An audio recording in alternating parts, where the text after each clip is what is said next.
The Lottery, Part 1. Directions. First, number a paper from 1 to 8. Skip lines in between to leave space for writing. As you watch the video, pause to answer each of the questions on the paper. The answers only have to be one sentence each. When you are done, take a picture of the paper and submit it as an assignment. Pause now and go get your paper.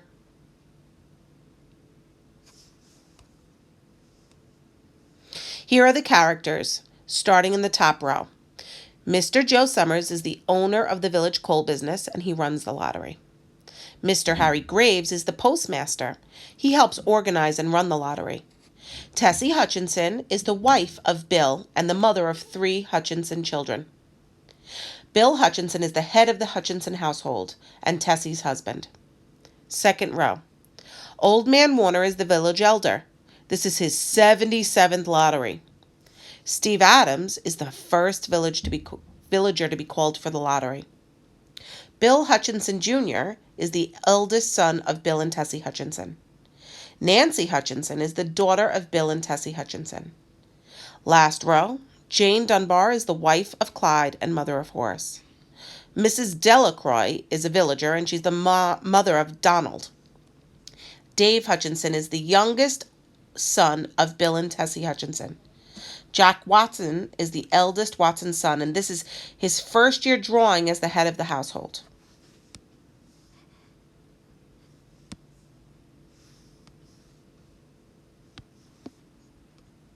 Here we go. The Lottery by Shirley Jackson. The morning of June 27th was clear and sunny, with the fresh warmth of a full summer day. The flowers were blossoming and the grass was a rich shade of green. The people of the village began to gather in the square between the post office and the bank around 10 o'clock. In some towns, there were so many people that the lottery took 2 days and had to be started on June 26th. But in this village, where there were only about 300 people, the whole lottery took less than 2 hours, so it could begin at 10 o'clock in the morning and still be through in time to allow the villagers to get home for 12 o'clock lunch. Pause now to answer the questions. 1. Which words and phrases describe the setting? 2. How would you describe the mood? In other words, does this place seem depressing, happy, sad? Pause now to answer the questions. Press play when you're ready to continue. The children assembled first, of course. School was over for the summer, and they were so happy with their new freedom. They gathered together quietly for a while before they began to play excitedly. They still talked about their classrooms and their teachers, about their books, and about the times they'd gotten into trouble. Bobby Martin had already stuffed his pockets full of stones, and the other boys soon followed his example, selecting the smoothest and roundest stones.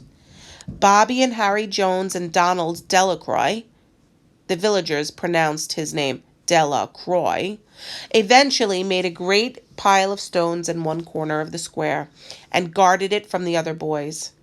The girls stood aside, talking amongst themselves, looking over their shoulders at the boys, and the very small children rolled in the dust or clung to the hands of their older brothers and sisters. Pause now to answer the questions. 3. What are the children gathering? 4. What is one detail that seems a little strange or unusual? Pause now to write your answers to the questions on the paper. Press play when you're ready to continue. The lottery was run by Mr. Summers. He also ran all of the square dances, the teen club, and the Halloween program because he had a lot of time and energy to dedicate to civic activities. He was a cheerful man with a round face. He ran the coal business. People felt sorry for him because he had no children and his wife was a nasty woman. When he arrived in the square carrying the black wooden box, there was a murmur of conversation among the villagers, and he waved and called, "Little late today, folks."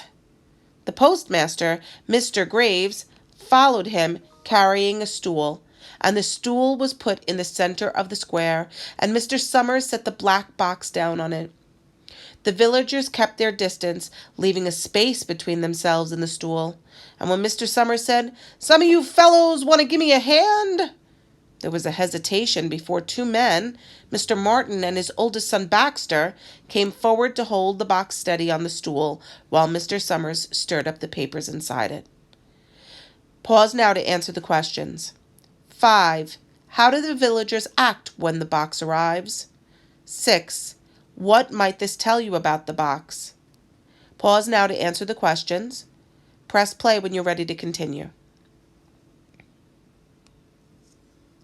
The supplies that had originally been used for the lottery had been lost long ago, but the black box now resting on the stool had been put into use even before Old Man Warner, the oldest man in town, was born.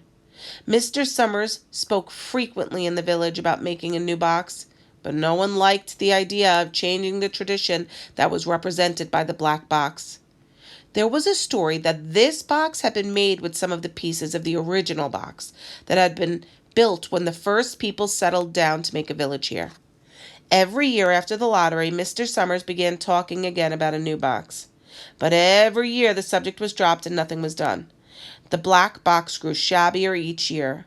By now, it was no longer completely black, and it was splintering badly along one side to show the original wood color. Pause now to answer the question. 7.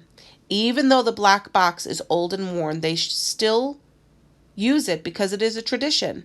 Do you think this tradition makes sense? Or should they replace it? Pause now to answer your question. Press play when you're ready to continue. Mr. Martin and his oldest son Baxter held the black box securely on the stool until Mr. Summers had stirred the papers thoroughly with his hand. Because so much of the ritual had been forgotten or abandoned, people had agreed to let Mr. Summers substitute slips of paper for the chips of wood that had been used for generations. Chips of wood, Mr. Summers had argued, had been all very well when the village was tiny. But now that the population was more than 300 and likely to keep on growing, it was necessary to use something that would fit more easily into the black box. The night before the lottery, Mr. Summers and Mr. Graves made up the slips of paper and put them in the box, and it was then taken to the safe of Mr. Summers' Coal Company and locked up until Mr. Summers was ready to take it to the square next morning. The rest of the year, the box was put away, sometimes one place, sometimes another. It had spent 1 year in Mr. Graves's barn and another year under a bench in the post office, and sometimes it was set on a shelf in the Martin grocery and left there. Pause now to answer the question. 8. How often does the lottery take place? Pause now to answer your question.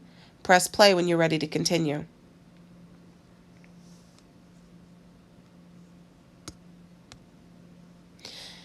We're at the end of part 1, so let's just do a little recap. If I can get there. Here's our recap. Time, summer, 10 a.m. on June 27th. We don't know the year. Place, village square. Characters. The villagers seem really friendly with each other, but they're nervous when the box arrives. Plot. What happens at the beginning of the story? Well, the villagers gather in the square and the children collect stones. Mr. Summers arrives with the black box. Remember to take a picture of your answers and submit them as an assignment. We'll do part 2 of the lottery later on in the week.